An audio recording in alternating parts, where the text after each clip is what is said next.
Hello and welcome to another Mario Party 6 minigame review.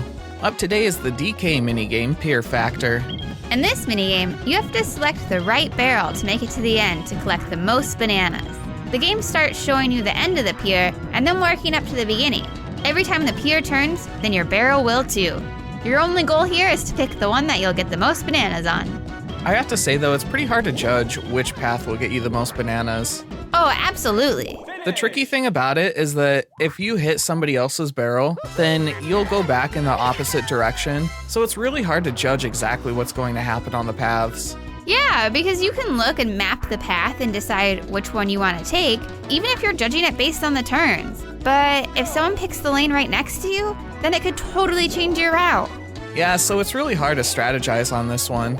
One thing that you started doing is if you saw a bunch of bananas right up at the beginning, you would try and choose the barrel that was going to hit that because there was less of a likelihood of you getting thrown off your path by another barrel before you hit those bananas. So even though you didn't know what was coming up after that, at least you'd start off strong. Yeah, that's exactly what I would do. I would try and see wherever the most bunches would be, and if they were close to the beginning, I would stick with that path.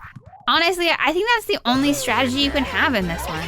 There's too many random factors in it to make it more strategic.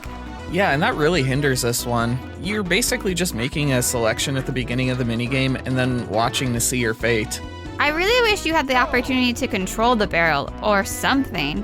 Yeah, like maybe it could let you make a choice on if you want to turn or keep going straight down, because then at the start of the minigame, you'd have to create the most optimal path in your head and then try and remember all the turns you need to take to get there. Yeah, I wish it did that.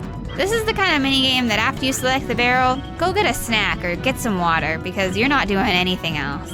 Yeah, and overall, I think that really makes this a lot worse of a minigame than it could be. You're making one selection and then just watching to see what happens. You can't even really strategize because of how random things get once your barrels start moving.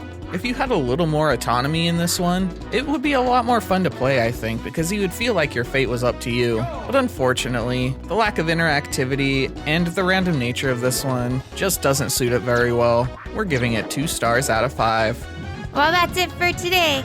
If you enjoyed this review, please like, subscribe, and hit the bell. Up next, we'll be reviewing Pit Boss. Ooh, this sounds like an intense one. If you want to see what this minigame is like, come back for our next video. Hope to see you then. Finish!